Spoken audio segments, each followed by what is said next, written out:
డోలి గ్రామాలు పట్టించుకోరు ఎవరు పట్టించుకోరు ఆ డోలి గ్రామాలని. నేను వెళ్ళాను తాండాల్లోకి. నేను అందరికి యాక్టర్లా కనిపించవచ్చు, సినిమాలో డాన్సులు చేయొచ్చు, నా పని అది, నా వృత్తి అది. కానీ ఎందుకు చేస్తా ఉంటారే, మన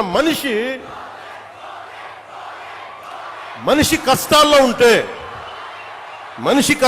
ఉంటే ఇదే తాండాలో నేను తిరిగాను, ఇదే తాండాలు చూశాను, ఆదిలాబాద్ గోండు తాండాలు తిరిగాను.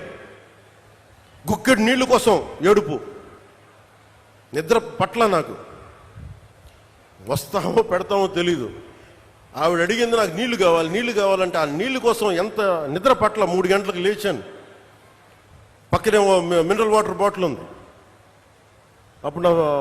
ఇప్పుడు టీఆర్ఎస్లో ఉన్న శ్రవణ్ ఉన్నాడు, శ్రవణ్ లేపాను. భయపడ్డాడు శ్రవణ్, ఎవరు వచ్చి ఏమైనా జరిగిందా గొడవ అని. ఏం లేదు, నాకు నిద్ర పట్టాడు శ్రవణ్, ఏం చేద్దాం వీళ్ళకి. అప్పటికప్పుడు కూర్చోబెట్టి మళ్ళీ తాండాలకి వెళ్ళి వాళ్ళకి ఒక బోరింగ్ వేయించి వాళ్ళకి. ఇది ఎందుకు చెప్తున్నా అంటే, మన స్థాయిలో మనం ఎంత చేయగలం అంతే చేద్దాం. ఆ రోజున ఒక చిన్నపాటి కుగ్రామానికి నా సొంత నిధులతో, కొంతమంది స్నేహితుల సహకారంతో ఒక బోర్ వేస్తే నీళ్లు తేగలిగాం.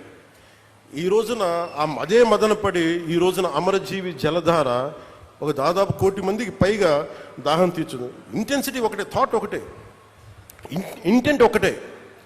ఆ రోజు ఒక చిన్న గ్రామానికి చేసాం, ఈ రోజున కొన్ని ప్రాంతాలకు చేస్తున్నాం. సో దీన్ని బట్టి మీరు అర్థం చేసుకోండి, మనసు మారలేదు ఎప్పుడు. అలాగే ఈ తీసుకున్న కాంట్రాక్టర్స్ ఎవరో కూడా నాకు తెలియదు, వారికి కూడా నా విన్నపం సభాముఖంగా, ప్రధానమంత్రి గారు, జలశక్తి మినిస్టర్ ఆర్ఆర్ పాటిల్ గారి ద్వారా వారు కొన్ని విషయాలు తెలియజేశారు. మీ దృష్టి కూడా తీసుకురావాలి. గతంలో ఏం చేశారు వీళ్ళంటే, జల్ జీవన్ మిషన్ డబ్బులో ఎంత డబ్బు ఉండిందంటే, జల్ జీవన్ మిషన్లో హర్ ఘర్ జల్, ప్రతి ఇంటికి రక్షిత మంచినీరు ఇవ్వాలంటే ఏం చేయాలి? వీళ్ళు ఏం చేస్తారు, మేము అన్నిటికీ 24 లక్షలు ట్యాప్లు ఇచ్చారు. ఎలా ఇచ్చారు? ప్లాస్టిక్ పైపులు ట్యాప్లు కొని వేస్తారు. నీళ్ళు ఇవ్వలేదు వాళ్ళకి. నీళ్ళు ఎక్కడి నుంచి పట్టుకొస్తారు? లేవు. అసలు ఎక్కడా కూడా మేము ఇన్ని వేల కోట్లు ఇస్తామంటే, కేంద్ర ప్రభుత్వం చాలా గొప్పగా ఉంటాయి వాళ్ళ ఆలోచనలు.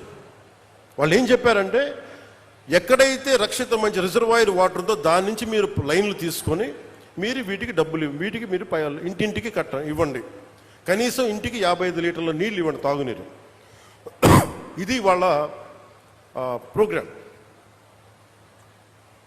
కానీ వాళ్ళు ఏం చేశారంటే, కొన్ని గ్రామాల్లో కొన్ని చోట్ల పైపులే కదా, మేము ఇంటికి ఇంత ఇచ్చేసామని చెప్పి పైపులు ఇచ్చేశారు, నీళ్లు కనెక్షన్ లేవు, అర్రాకొరగా వదిలేశారు.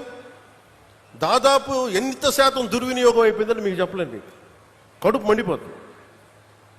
ఇవన్నీ చూసి ప్రధానమంత్రి గారి దగ్గర నుంచి ఏమొచ్చిందంటే, జలశక్తి మినిస్టర్ నుంచి, మేము ఎందుకు కంటిన్యూ చేయాలి ఇది? మేము ప్రజల కోసం మేము డబ్బు ఇస్తుంటే ఇలాగ అడ్డగోలుగా మీరు నిర్లక్ష్యంగా చేస్తే మేము ఎందుకు ఇవ్వాలి డబ్బులు? వాళ్ళని కన్విన్స్ చేయడానికి పట్టింది. ఇందాక శ్రీనివాస్ వర్మ గారు చెప్తున్నారు, తపన పడుతున్నారంటే, మీరు డబ్బులు ఇస్తే మళ్ళీ మీరేం చేస్తారో, తినేస్తారేమో. వాళ్ళని కన్విన్స్ చేయడానికి నేను చెయ్యని ప్రయత్నం లేదు. గౌరవ ముఖ్యమంత్రి చంద్రబాబు గారు కానీ చేసిన తర్వాత, అడవి తల్లి బాట తర్వాత, లేదు వీళ్ళు జెన్యూన్గానే చేస్తారు, ఎంత నేను పర్సనల్గా తెలిసినప్పటికీ మీ పెర్ఫార్మెన్స్ ఎలా ఉంటుందో అని నమ్మిన తర్వాత ఈ రోజున ఇన్ని వేల కోట్లు వస్తున్నాయంటే, దానికి మీరు నమ్మి గెలిపించారు, మేము నమ్మి మీకోసం పనిచేస్తాం. అదే ఈరోజు కదిలించింది. 1005 కోట్లతోటి 625 గిరిజన గ్రామాలకి 1069 కిలోమీటర్ల శ్రీకారం చుట్టాం. ఇవన్నీ చెప్పిన తర్వాత ఎవరి డ్యూ రికగ్నిషన్ వాళ్ళకి ఇచ్చాం. ప్రధానమంత్రి గారి సహకారం లేకపోతే ఈరోజు మేమేం చేయలేం. అలాగే ఒకవైపు చంద్రబాబు నాయుడు గారి అనుభవం, ముఖ్యంగా ఆయన ఫినాన్షియల్ అండర్స్టాండింగ్, ఆర్థిక దుస్థితిని ఎలా సరిచెయ్యాలి, ఆయనది అపారమైన అనుభవం. ఆ అపారమైన అనుభవం వల్లే ఉన్న తక్కువ వనరుల్ని ఎంత ఇంపాక్ట్ఫుల్గా, ఎంత ఎఫెక్టివ్గా వాడాలి అనేది వారి అనుభవం చాలా చాలా చాలా పనిచేస్తుంది. నేను ఏ ఆశయం కోసం అయితే 3 పార్టీలు కలవాలనుకున్నానో దానికి ఈరోజు మన ప్రాజెక్టే నిదర్శనం. ఈరోజు ఈ అమరజీవి జలధార దానికి అదే నిదర్శనం. ఈరోజు మనం ఎక్కడ చూపించలా.